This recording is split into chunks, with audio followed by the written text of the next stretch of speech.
स्वागत है जी आप सभी का। क्रिकेटर्स के इंटरव्यू तो आप बहुत देखते हैं। आज हमारे साथ बहुत ही फेमस अंपायर मौजूद है। अनिल सर, बहुत बहुत स्वागत है सबसे पहले। Thank you for inviting me. और मैं अब कमेंट्री और अंपायरिंग दोनों करने लगा, तो मल्टीटास्किंग हो गया हूँ। सर यही मैं अगला सवाल यही है, कैसे देखते हैं आप ड्यूअल रोल निभाने वाले हैं अपना? अलग मज़ा आ रहा है इसमें ब्रॉडकास्टिंग में। लोगों को मज़ा आ रहा है कि गेम का मैं डिफरेंट एंगल बता पा रहा हूँ। कि रूटीन कमेंट्री तो होती है, लेकिन उनको लगता है कि अंपायर कुछ ऐसी चीज़ें बताता है जो बाकी लोगों का ध्यान नहीं जाता। और मैं कोशिश कर रहा हूँ आपको ऐसी चीज़ें बताऊँ जो जो सुनना पसंद करते हैं लोग। और गेम के वो पहलू जो अभी तक शायद नहीं सामने आया, मैं बताऊंगा वो। और फीडबैक जो अच्छा आ रहा है कमेंट्री का। बट मैं अभी बाकी एम्पायरिंग करता रहूँगा, प्राइवेट लीग्स करता रहूँगा जो होती हैं दुबई में या अमेरिका में, जहाँ भी। और जो भी वेरियस स्टेट्स की जो लीग होती है कभी कभी किया करूँगा। और कुछ एजुकेशन प्रोग्राम में चला रहा हूँ। मैंने शुरू किया वॉइस एंड वर्डिक्ट, जहाँ एम्पायर और कमेंटर्स को ट्रेन करूँगा मैं। आपने इंटरनेशनल लेवल पे भी अंपायरिंग किया, आईपीएल में भी करी है। कौन सा आपको सबसे टफ लगा वैसे?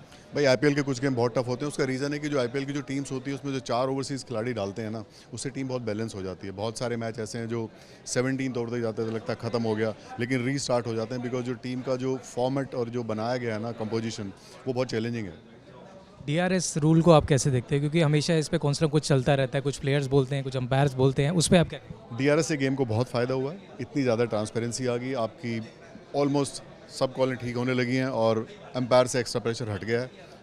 खिलाड़ी भी इसको पसंद कर रहे हैं। और अच्छी टेक्नोलॉजी आई है गेम के लिए। इससे फ़ायदा हुआ, नुकसान बिल्कुल नहीं। लोग गलत बोलते हैं, इसके आप प्लस पॉइंट देखिए कितने सारे हैं। पहले बहुत सारी ऐसी कॉल्स थी जो आप पे चांस ही नहीं था, गलती से दे दिया, या कुछ चीज़ें ह्यूमनली आप नहीं पकड़ सकते, वो सारी करेक्ट हो जाती हैं। तो डीआरएस से बहुत बेनिफिट है यहाँ से। बेनिफिट है आपका? जी हाँ, जी हाँ।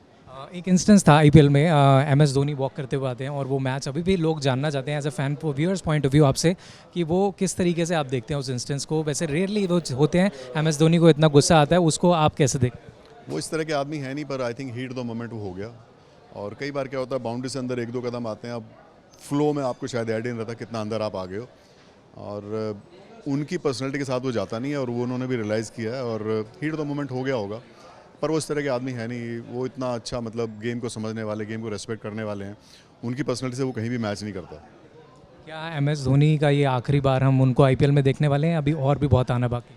जब से इम्पैक्ट प्लेयर का कॉन्सेप्ट आया है, प्लेयर अपना कैरियर और लंबा कर सकते हैं, तो आई थिंक ये उन्हीं की कॉल है। और वो जितना फिट रहेंगे, क्योंकि वो जब ग्राउंड में होते हैं तो वो एज ए प्लेयर ही नहीं, वो एज ए कैप्टन और जो भी उनका सब सेटअप है, इतना फ़ायदा उनकी टीम को उनसे होता है। उनके निकलने से टीम 30% नीचे आ जाएगी, मैं बता दूं। कैप्टनशिप का इतना रोल है ना उनका।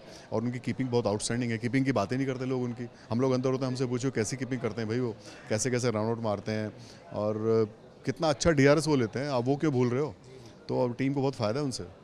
तो डीआरएस पे आपने जैसे एमएस की बात करी, तो एमएस धोनी जब डीआरएस के लिए जाते हैं तो अंपायर्स को भी लगता होगा कि अगर ये बोल रहे हैं तो सही होगा, उसको उस पर आपका क्या टेक है? हाँ बिल्कुल, क्योंकि उनको बहुत अच्छा आइडिया है। और आई थिंक वो गेम, बॉल का एंगल, अपने प्लेयर की बॉलिंग का स्टाइल, पिच का बाउंस, वो बहुत अच्छा उनको आइडिया है। और इसीलिए वो इतने ग्रेट हैं। डीआरएस उनके ज़्यादातर ठीक होते हैं, ये बात तो ठीक है। ये बताइए कि क्रिकेटर्स तो हम जानते हैं कि किस तरीके से ट्रेनिंग करते हैं, डोमेस्टिक लेवल पे खेलते हैं। अंपायर बनने के लिए क्या करना पड़ेगा? बहुत से लोग ये भी इस फील्ड में अगर आना चाहे एज एन अंपायर, तो आप क्या कहें? मेरे यूट्यूब चैनल पे है अंपायर्स कॉल पे अनिल चौधरी। मैंने बताया कि कैसे अपनी स्टेट में जाइए। पहले तो आप अंपायरिंग कीजिए, क्योंकि अंपायरिंग ना टी पे आप देखते हो अलग लगती है। आप पहले देखिए, आप 7 घंटे खड़े हो सकते हैं क्या? वो प्रेशर आप झेल सकते हैं कि नहीं? क्योंकि बहुत चीज़ें टी पे अच्छी लगती हैं, लेकिन जब आप करते हैं तो आपको पता लगता है कि आपसे नहीं होगा। क्योंकि अंपायरिंग में डिफरेंट टेम्परामेंट चाहिए। 7-8 घंटे एक जैसा फोकस होना चाहिए।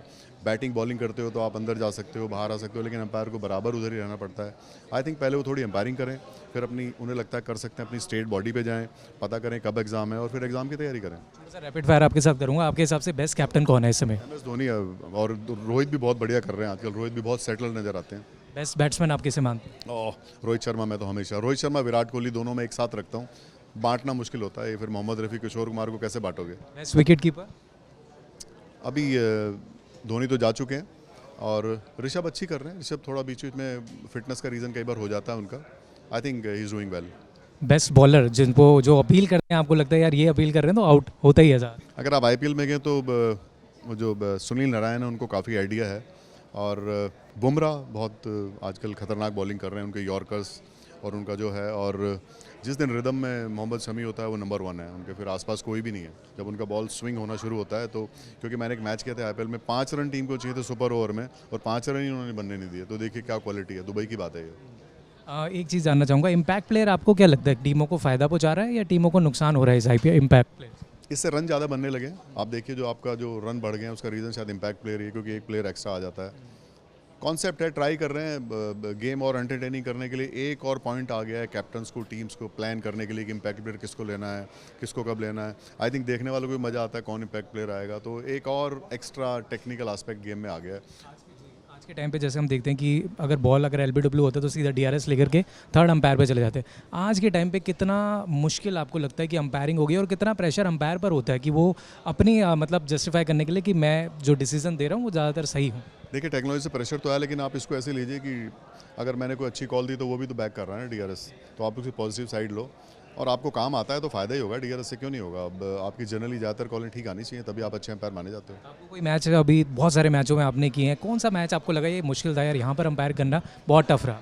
कभी कभी क्या होता है, जो वाइड का जो आजकल है ना, बैट्समैन मूव करता है, फिर आपको उतनी उसको घूम, वहाँ कभी कभी बहुत टाइट हो जाता है क्योंकि डिफरेंट एंगल से बॉलर बॉल डालते हैं। और आईपीएल में तो अब वाइड भी डीआरएस में चली गई है, जिससे फ़ायदा ही हुआ है लोगों को, मतलब करेक्ट कॉल देखने को मिल रही है। लेकिन जब बैट्समैन मूव करता है और वो वाइड जज करनी पड़ती है, वो कई बार बहुत चैलेंजिंग होता है। अभी रिसेंटली सुरेश रैना ने एक स्टेटमेंट दिया कि आईपीएल के बाद से इंडियन क्रिकेट को बहुत ज़्यादा फ़ायदा पहुंचा है। जितने साल, अब 18वां सीज़न आ गया, आपको लगता है कि आईपीएल ना सिर्फ इंडियन प्लेयर्स को बल्कि फॉरेन प्लेयर्स को भी एक तरह से उनकी भी चांदी करवा रहा है? बहुत फ़ायदा, उनको भी बहुत फ़ायदा, तभी तो देखे ना आपको न्यूजीलैंड की टीम भी आगे ट्रबल कर रही है टेस्ट मैचेस में, वो तो है। और अपने इंडियन प्लेयर्स को जो डोमेस्टिक है उनको बहुत कॉन्फिडेंस आ गया है क्योंकि वो इंटरनेशनल प्लेयर के साथ होते हैं, वो सारे एटमॉस्फेयर उनको पता है, तो अपने प्लेयरों को बहुत फ़ायदा हो रहा है, इसमें कोई डाउट नहीं। आप स्टैंडर्ड देखिए कहाँ पहुँच गया है, आपके पास टीम सिलेक्शन में प्रॉब्लम आ रही है, इतना सारा आपके पास टैलेंट आ गया है। लास्टली टॉप 4 टीमें आपकी अगर प्रेडिक्ट करना चाहे आईपीएल में? अभी मुझे लगता है सीएसके, मुंबई, हैदराबाद और मुझे आरसीबी भी लग रहा है, एक नई टीम इस बार आएगी। मुझे ऐसा लग रहा है कि लॉ ऑफ एवरेज के हिसाब से आई थिंक नया विनर होना चाहिए इस बारी। बहुत बहुत शुक्रिया बात। Thank you.